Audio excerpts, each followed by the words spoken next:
I'm back with a very dangerous unboxing.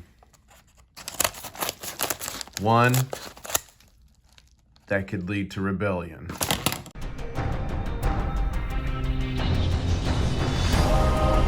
One stacker on a journey to find silver. International Stacker. What's up, guys? International Stacker here, back with another unboxing. Man, I've been an unboxing terror lately.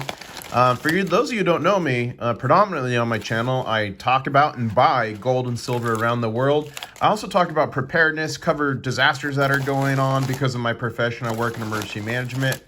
So if you're not subscribed, please subscribe. Like 70% of you are not. Please help me beat the YouTube censorship algorithm. I can't say that word. And smash the like button.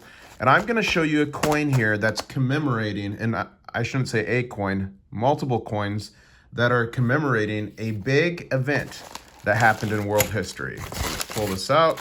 So there we go. And this is a private buy from a viewer. Poopman Stacks. Hey IS, nice doing business with you again. A little Irish treasure for you. I know you love these coins. Hope to do business with you again in the future. Poopman Stacks. Well, thank you, Poopman. And he actually sent me some silver 1 grammers for the young stackers, not my kids, my sister's kids, domestic stacker. Yeah, to give to him. So thank you for that, Poopman. All right, so let me tell you a little bit about this coin, and I actually broke some out. Let me get a sip of water. Okay. So these are 1966 10 shilling Easter Rising. They're the 50th anniversary of the Easter Rising. These coins are 83% silver, so 0.83, and their actual silver weight's almost a half of a troy ounce. It's 0.8 or 0.486. So very cool there. The rest of the coin is made out of copper. Now, the interesting thing is I think there was like close to 3.5 million of these, or 3.3 million, something like that, minted. But they were so unpopular at the time, they actually melted down nearly 1.3 million of them. So I think there's only 2 million or something left in circulation. Someone correct me if I'm wrong, but it's a really low number. And yeah, I think it's because the denomination of these was 10 shillings at the time. So I'm not sure. I mean, I'm guessing that was a lot of a lot of money. I was going to say currency, but this is silver, so a lot of money back then. Now, the interesting thing, and let's ping it. Let's ping it. Whoops. The interesting thing, hear that resonation? That's how I know it's silver. The interesting thing, though, about the Easter Rising is it was a 6-day long event that took place in 1916, which was really in the throes, in the midst of World War I. Was 1918 when World War I ended? Something like this? Something like this. But anyway, some Irish Republicans with some other rebels stood up against the British rule. And it's funny, a lot of folks, when I have different coins, will say, I'll never have a coin with the British Queen on the side of it. I've got a couple of very passionate people about that, and it looks like the Irish Republicans thought the same. So this was the most significant rebellion they had since the rebellion of 1798. So 1916. So like 78, I mean, like well over 100 years later, they had this event. So they stood up and they fought. And what ended up happening is over 3,500 people were taken prisoner, obviously from Ireland. 1,800 of those were put in internment camps all across England and the surrounding area. A total of 485 people were killed. Of those, 260 were civilians. And, you know, back then, folks, I mean, civilians still die in warfare today, but back then, like, entire cities would literally get carpet bombed. If you had any kind of bombing or artillery, was not that accurate at all. And unfortunately, a lot of people paid the ultimate price. So the 485 that died, 260 of those, wow, were civilians. 143 were British military, and 82 were actual Irish rebels. So Irish rebels killed nearly double British military, and the British military killed a significant amount of civilians, unfortunately.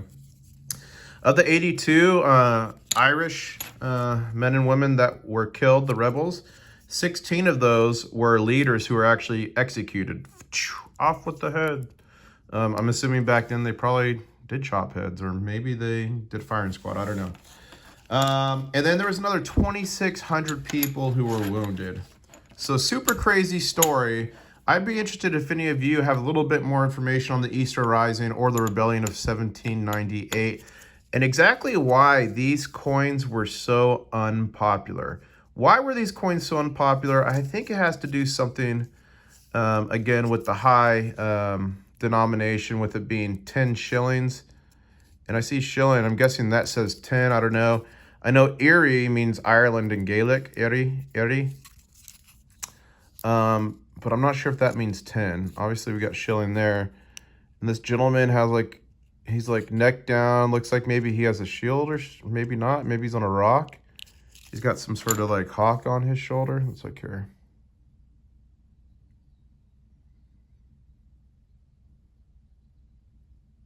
I don't know. I'm guessing this is a gentleman that's responsible for the thing. Maybe he's a president at the time or something. I don't know. And then here's, I like how these have an inscription on the side. And I also like, these are like a little bit concave, hard to see. But let's go ahead and free all these out. I freed a couple of them off camera as soon as I opened it because I knew you guys would want to see. But let's get these out of here. Let's get them out of here.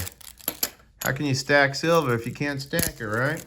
So what do you guys think? Do you like this these silver coins? I really do like them because finding Irish silver is very rare. I actually did have a video, live stream, a couple live streams of me in Ireland, so check that out. I met Silver Limey, a YouTuber out there who does silver, and he also literally goes and visits castles out there, so super cool. I also met Backyard Bullion when I was out there, and I actually have a video of buying these in a little local coin shop, or LCS, but it was really like in a market. It was really more of a booth.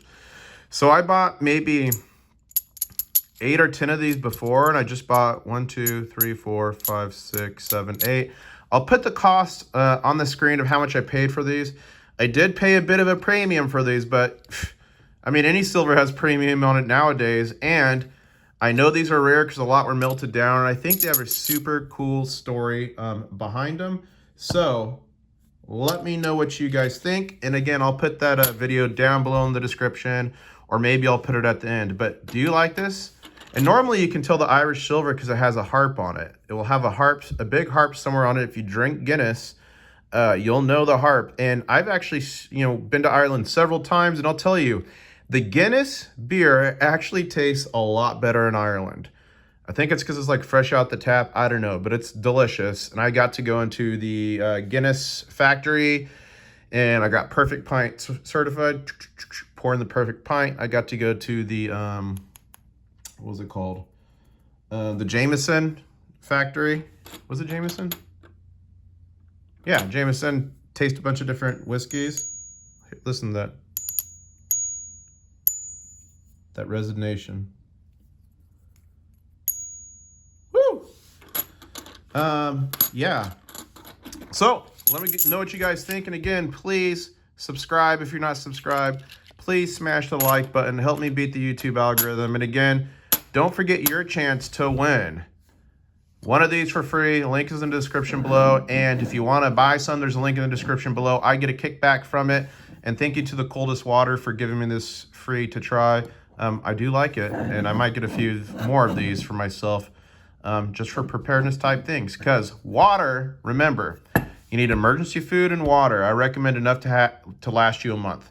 Emergency food, I recommend freeze-dried food. I'm going to recommend preparewithis.com. It's the cheapest deal on My Patriot Supply food out there. Don't be a victim. Don't be on the news. Put it in a closet. Put it under bed for 25 years. Forget about it. Hopefully you never need it. But guess what? If you do need it, you're not going to have to depend on FEMA, the local authorities. You can be self-sufficient. Remember, water. Water can store pretty much indefinitely.